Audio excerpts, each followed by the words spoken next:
Welcome back, YouTube. It has been a minute.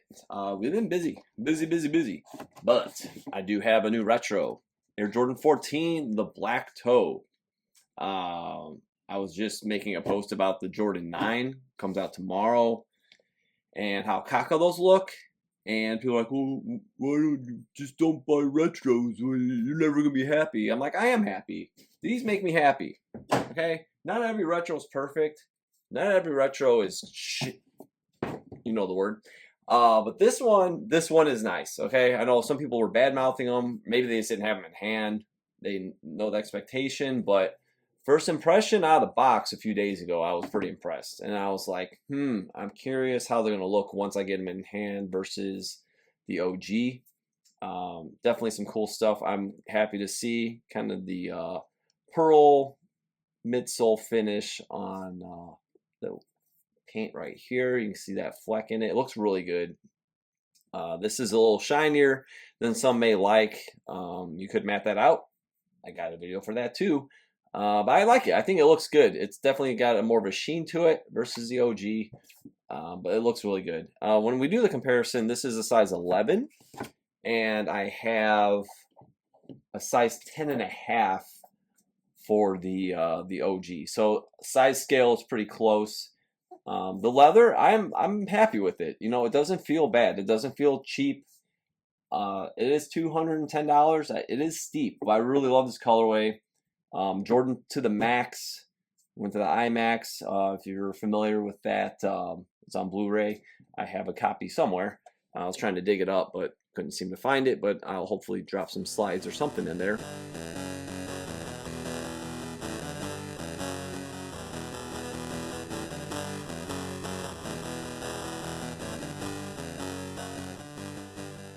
We got the 14. There's your size 11. We will talk boxes just really quick. Your size 11 box here before we hop into the full comparison. Size 10.5. A little darker silver on the OG box. These were from Finish Line. And you can see the size is slightly smaller. They're not super bulky boxed. Like, thankfully, it's not really oversized, but a little larger with retro. But the smell of the OG 14, I don't know, lead paint, old glue, whatever it is, it still has that scent. You got the Finish Line receipt up top. It's just like nothing smells like the OG. All right, here we go, toe to toe, not toe to toe, but side by side. Retro here, OG here. And as you see, they size up really well. Like, the one thing I was kind of like, oh, I remember seeing like the last shots from a few years ago. It looks like it was just lower cut and didn't look right. These look like they're cut to the proper height. So I was happy to see that. The one thing I'm like, they made it a little too tall. They could have cut the tongue like right here. So they could have chopped it down from the bottom. It's a little tall. It's not freakishly tall. We'll see how it looks once I lace them up all the way. But the OG is definitely short. I was trying to pull it up to see how high it comes, but definitely taller. The red's a little deeper. So you'll see that over time of this video that the reds here are deeper, and as well as on the back heel. But it looks good. I have no complaints with that. It's a little wider. Tongue's a little more narrow here, and then it comes down. You can see the perforations as well. And here it gets perforations, and it becomes really finer where you can hardly see the perforations.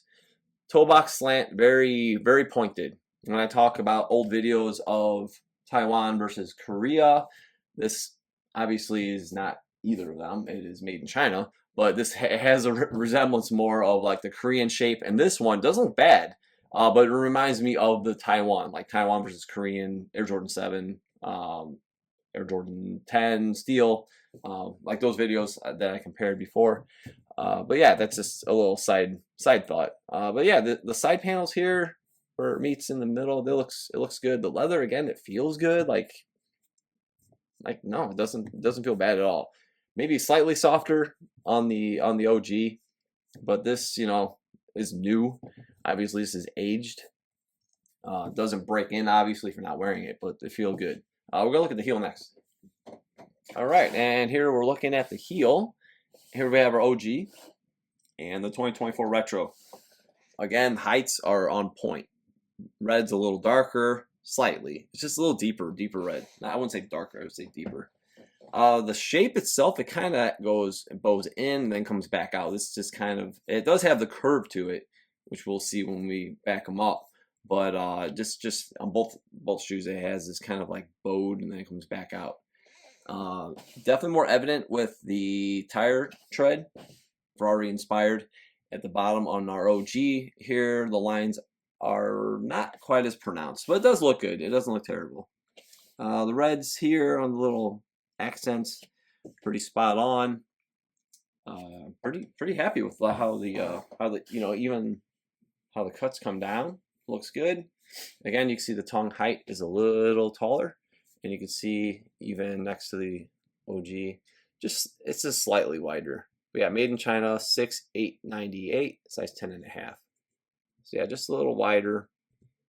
And again, we see just slightly deeper red even on the 14 in Roman numerals. All right, here we are, toe to toe. As we see, we mentioned earlier that this is just a little more slanted down. This comes down and kind of rounds off more. Another example is the Air Jordan 6. The Korean one is more pointed, and the Taiwan has that more rounded off toe. The finish, it definitely has its sheen. The OG, it definitely, here we can just look at this one. It's got more matte. That could happen more over time too. I think these are a little shinier though, the new Retro, but you can kind of see that like kind of glossy finish to it.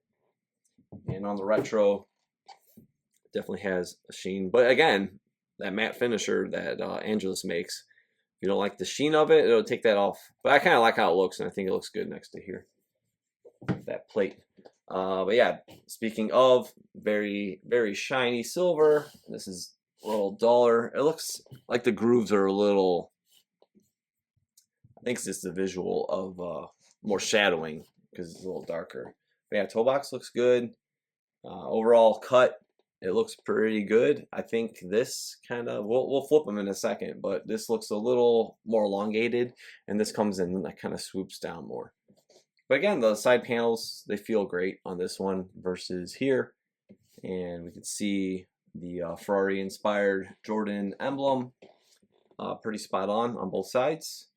Yeah, just overall, I just really like this Retro. I think the cuts, even here, obviously, like the leather, it feels pretty decent. Obviously, the OG, it feels, on those, I was checking beyond the tumbled leather with the smooth panels, they feel a little nicer on the OG, as you can kind of see it as it wrinkles. But yeah, both look they look really good. It's a good representation of the original, most definitely. Next, we're gonna flip.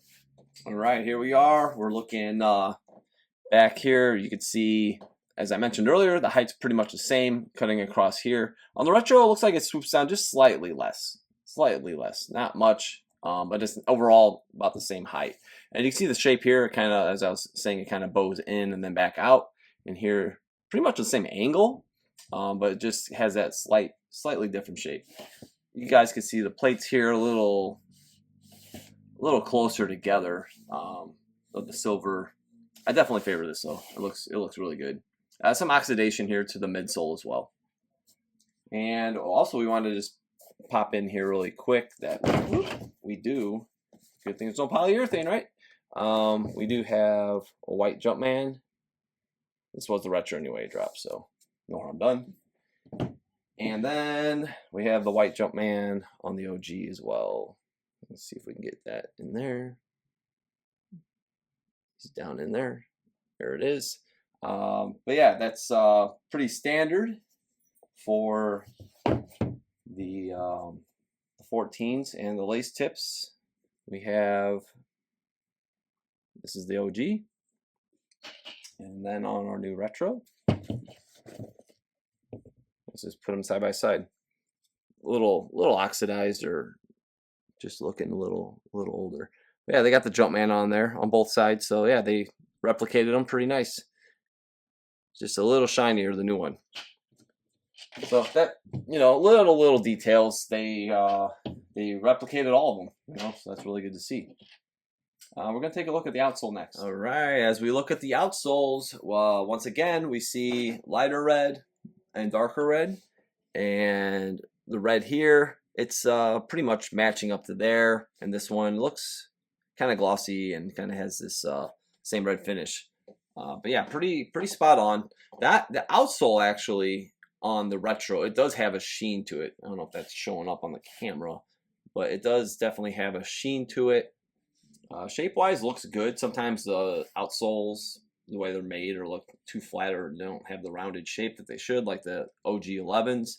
But it actually looks pretty well done. Let's see what else I want to say. Oh, the silver. We can see once again here more of a sheen to it, and a little flatter. But yeah, these look really cool, and we'll enjoy wearing these. I don't know. I think I'm gonna wait a minute because they're so nice. But yeah, I'll definitely break them out maybe after winter. That does it for the video. So thanks again for watching. We have the 2024 Black Toe 14 and versus obviously the original, the standard. Always set the bar. I sure did it. One after another, one after another. For a rating though, this is a great retro. I like it. I don't have that much negative stuff to say about it really. The tongue's a little tall. It's not like a huge deal. Materials are pretty nice. I will give these a solid 8.5. I think that's a very fair score. Again, they're not exact perfect to the OG, but they are nice. So I think 8.5 is very respectable of this release. But yeah, that'll do it. Hope you guys enjoyed the video, and subscribe. Follow me on Instagram at OG or Bust. And we'll see you soon.